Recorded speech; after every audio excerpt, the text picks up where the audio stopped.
ओम अज्ञानतिमिरन्धस्य ज्ञानञ्जनशलाखया चक्षुरुन्मीलितं येन तस्मै श्रीगुरुवे नमः। नमो ओम विष्णुपदाय कृष्णप्रेष्ठाय भूतले श्रीमते भक्तिवेदांत स्वामिनिति नामिने। नमस्ते सरस्वती देवे गौरवाणी प्रचारिणे निर्विशेष शून्यवादी पाश्चात्य देशतारिणे। जय श्री कृष्ण चैतन्य प्रभु नित्यानंद श्री अद्वैत गदाधर श्रीवासदि गौर भक्त वृंदा। हरे कृष्णा कृष्ण कृष्ण हरे हरे, हरे राम राम राम हरे हरे। हरे कृष्णा। तो सनत कुमार जी कुछ बड़े महत्वपूर्ण भगवान की महान भक्ति के कुछ अंग बता रहे हैं। जैसे उन्होंने बताया था कि जब व्यक्ति आध्यात्मिकता में प्रगति कर लेता है, जब वो मुक्त हो चुका है, तब उसकी कोई भी क्रिया में अंतर नहीं होता है, भेद नहीं होता है। जब हम बद्ध अवस्था में होते हैं तो दो प्रकार के कार्य होते हैं, एक शरीर के लिए, एक आत्मा के लिए। जब हम मुक्त हो जाते हैं तब एक ही प्रकार के कार्य हैं, वो हैं केवल आध्यात्मिकता के लिए। क्योंकि उस समय में शरीर के लिए कार्य करना भी वो भी आध्यात्मिक होता है। इसी प्रकार से उन्होंने ये भी बताया था कि जब व्यक्ति मुक्त पुरुष हो जाता है तो उसके लिए किसी भी वस्तु में भी भेद नहीं रह जाता है। मतलब भौतिक पदार्थ है, कुछ आध्यात्मिक पदार्थ है, वो भी भेद नहीं रह जाता है, क्योंकि वो सब चीजों का प्रयोग भगवान के लिए करता है। तो ये भी हमने जो है पिछली कथा में उसकी चर्चा की थी। अब एक और बड़ा महत्वपूर्ण वो लक्षण बताते हुए कहते हैं कि जब वो इस भौतिक संसार में अलग अलग शरीरों को देखता है, उसमें भी उसको कोई भेद नहीं दिखता है, क्योंकि उसकी समझ में आ जाता है ये जो अलग अलग शरीर हैं, किसी का कुत्ते का शरीर है, किसी का बिल्ली का शरीर है, किसी का औरत का शरीर है, स्त्री का, किसी का पुरुष का, तो ये सारे भेद जो हैं ये सब औपचारिक हैं, बाहरी रूप से हैं। अंदर में सभी की आत्मा में समान गुण होते हैं। कुत्ते के अंदर में जो आत्मा बैठी है और एक कोई व्यक्ति है, पुरुष है, उसके अंदर में जो आत्मा है, दोनों के अंदर में समानता है, क्योंकि दोनों की आत्मा उनके अंदर में समान गुण है। तो केवल अपने कर्म के कारण अलग अलग शरीर हमने प्राप्त किए हैं। और भागवतम में क्या उदाहरण दिया है, वो कैसे देखता है, उसका नजरिया किस प्रकार का होता है। तो उसमें कहा है वो ऐसे ही देखता है जैसे अपनी परछाई अलग अलग माध्यम में अलग अलग दर्शित होती है, हमें दिखती है। अगर आप अपनी शक्ल देखेंगे पानी में तो आपको लगेगा कि आप जो है, आपका रूप हिल रहा है, क्योंकि पानी हिलता रहता है। तो अगर आप अपनी परछाई को, अपने रिफ्लेक्शन को अगर पानी में देखेंगे तो आपको लगेगा कि आपका रूप बदल रहा है, हिलता है। आप शीशे में देखेंगे, मिरर में देखेंगे तो फिक्स्ड लगेगा। आप तेल के अंदर में देखेंगे तो धुंधला लगेगा, मतलब ठीक से नहीं दिखाई दे रहा है।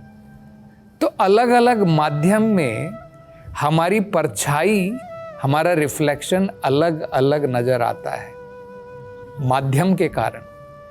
इसी प्रकार से वही आत्मा अलग अलग कर्म के फलों के कारण अलग अलग जो है नजर आती है।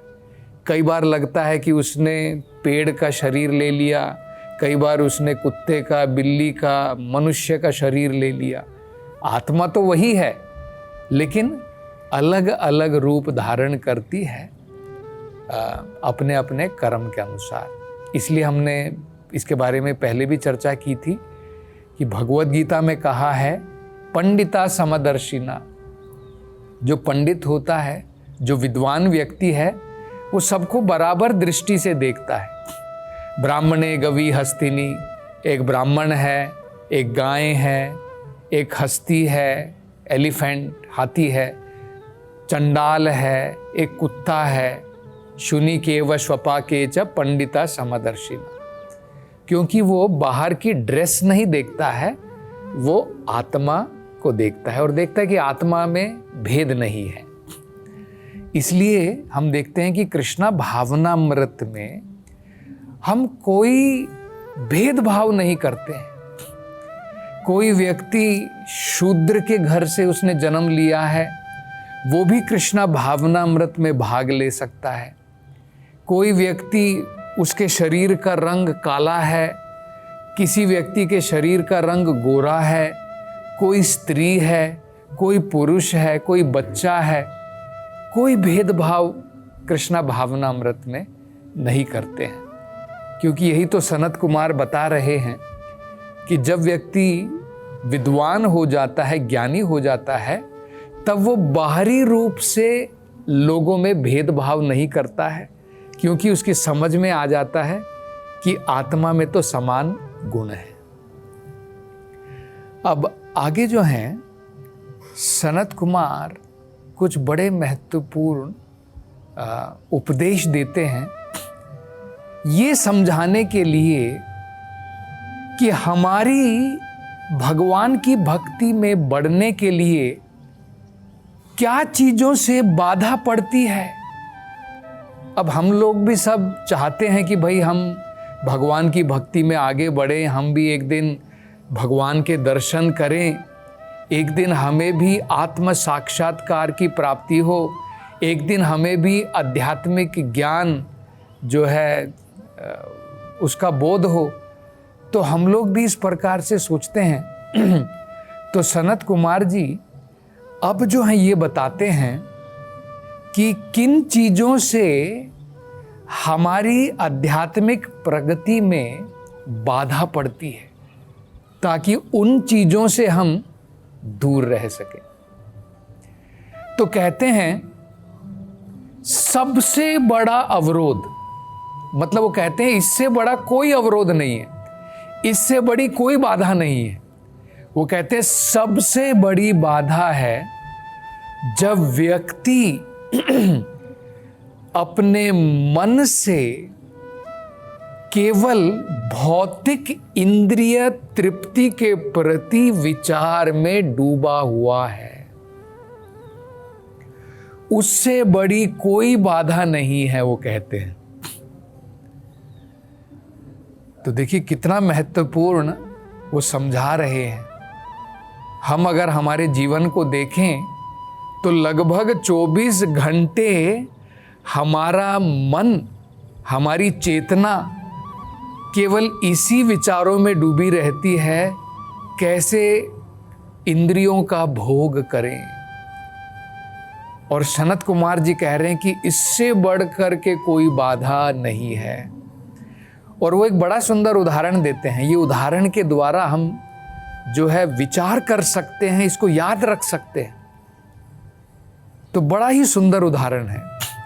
वो कहते हैं, देखो पृथु महाराज को बता रहे हैं। वो कहते हैं कि मान लो एक तालाब है और तालाब के अंदर में पानी है। तालाब कब महत्वपूर्ण होता है? देखिए, तालाब तभी महत्वपूर्ण होता है जब उसके अंदर में पानी है। जब पानी सूख जाता है तो तालाब और जमीन में कोई अंतर नहीं होता है। तो तालाब का मतलब ही क्या है? उसमें पानी रहना चाहिए। वो कहते हैं कि कई बार तालाब के चारों तरफ किनारों पर बड़ी बड़ी घास उग जाती है। और ये घास कैसे होती है? ये बंबू की तरह होती है। आपने देखी होगी बड़ी बड़ी घास होती है, लंबी लंबी घास हो जाती है, और वो तालाब का सारा पानी धीरे धीरे धीरे करके सोख लेती है, और धीरे धीरे पूरा तालाब पानी से रिक्त हो जाता है, उसका पानी खत्म हो जाता है। क्यों खत्म हो गया? क्योंकि जो ये बड़ी बड़ी घासें हैं तालाब के चारों तरफ, ये सारा पानी खींच लेती हैं। तो कहते हैं इसी प्रकार से जब हमारा मन चारों तरफ से केवल इंद्रिय तृप्ति के विचारों से अगर घिरा होता है, तो ये हमारी कृष्णा भावनामृत को खींच लेते हैं और हमारी कृष्णा भावनामृत लुप्त हो जाती है। जैसे पानी खत्म हो जाता है तालाब में से, इसी प्रकार से हमारी कृष्णा की जो चेतना है वो इन विचारों के द्वारा लुप्त हो जाती है। तो इसलिए हमें अपना मन जो है इन विचारों से बचाना चाहिए। हम लोग तो देखिए क्या करते हैं, हमें ये ज्ञान नहीं रहता है कि जितना ज़्यादा आप अपना मन इन भौतिक विषयों में लगाएंगे, उतना ज़्यादा मन जो है इन भौतिक विषयों में डूबा रहेगा। और उसका फल क्या होगा? आपकी जो कृष्ण की भक्ति है, आपकी जो ओरिजिनल चेतना है, भगवान के प्रति जो श्रद्धा है, जो विश्वास है, वो धीरे धीरे जैसे ये घास जो है सारे पानी को सोख लेती है, ये इंद्रिय तृप्ति की ये जो बड़ी बड़ी घास उग गई है अनर्थों की, ये सारी हमारी कृष्णा भावनामृत को सोख लेगी। तो हमें अपने मन को इन प्रकार के विचारों से बचाना चाहिए। नहीं तो आजकल क्या होता है, आपने देखा होगा, सवेरे सवेरे, असल में देखा जाए तो सवेरे का समय बहुत महत्वपूर्ण होता है। इस समय को ब्रह्म मुहूर्त कहा जाता है। जिस समय में अगर आप कुछ आध्यात्मिक कार्यक्रम करते हैं, भगवान के नाम का जप करते हैं, उपासना करते हैं, भगवान की विग्रह सेवा करते हैं, भागवत कथा सुनते हैं या पढ़ते हैं, तो आप आध्यात्मिकता में आगे बहुत जल्दी बढ़ पाएंगे। लेकिन हम लोग देखते हैं जनरली क्या होता है, सवेरे सवेरे बिना दातुन किए, बिना मुंह धोए भी हम लोग अखबार लेकर के बैठ जाते हैं, न्यूज़पेपर लेकर के बैठ जाते हैं। पहले ही हमारे मन में भगवान के प्रति श्रद्धा बहुत कम है, और आप अभी क्या करेंगे इनके द्वारा? जैसे यहाँ पर सनत कुमार जी बता रहे हैं कि जितना ज़्यादा आप अपने मन को इन भौतिक इंद्रिय तृप्ति के विषय में लगाओगे, उतने ज़्यादा आपकी कृष्णा भावनामृत को वो नष्ट कर देगी। और सुंदर उदाहरण के द्वारा भी बताया है, जैसे बड़ी बड़ी घासें जो है पानी को पूरा पी लेती है, सोख लेती है, ऐसे ही ये सारे विचार अगर आप अपने मन इन विचारों में डुबाओगे, तो ये सारे विचार आपकी कृष्णा भावनामृत को नष्ट कर देंगे। तो कितना महत्वपूर्ण है देखिए कि अपने मन को सही प्रकार के विचारों में लगाना चाहिए। भाई जितना हमको चाहिए, जरूरत है, उतना मात्र भौतिक विषयों में लगाना चाहिए, उससे ज्यादा नहीं। आप जितना ज्यादा लगाएंगे उतना ज्यादा उतनी हमारी हानि है। तो रूप गोस्वामी एक बड़ा सुंदर उदाहरण देकर के बताते हैं हमें अपनी भक्ति की रक्षा कैसे करनी चाहिए। तो ये उदाहरण हमने सुना था कि भगवान की भक्ति जो है एक लता के बराबर होती है। तो उसका बीज लगाने के बाद में हमारे हृदय के अंदर में अगर आप कहीं पर पेड़ लगाते हैं तो क्या करेंगे, उसमें आप रेगुलरली पानी डालेंगे, आप नित्य उसके अंदर में जो है कुछ उसकी खुदाई करेंगे, उसमें खाद डालेंगे, फर्टिलाइज़र डालेंगे, तब क्या होगा, आपका पौधा, आपका प्लांट बढ़ेगा। अगर आप पानी डालना छोड़ देंगे, धीरे धीरे वो सूख जाएगा। तो हमारी भक्ति में हमें रोज पानी डालना चाहिए। भक्ति की लता में वो पानी क्या है, श्रवणम कीर्तनम। भगवान के नाम का, भगवान की कथाओं का श्रवण करो और उसका कीर्तन करो, भगवान के नाम का कीर्तन करो। और भगवान की कथा जितनी हमने सुनी है दूसरे लोगों को बताओ। इसके द्वारा क्या होगा, आपकी भक्ति बढ़ती रहेगी। और आपको क्या करना चाहिए, एक फेंसिंग भी लगाते हैं ना, जब आपका पौधा कोमल होता है तो चारों तरफ फेंसिंग भी इम्पॉर्टेंट है। तो मतलब फेंसिंग का मतलब क्या है, भक्तों का संग अगर आप करेंगे तो जानवर लोग आकर के आपके पेड़ को नहीं खा पाएंगे।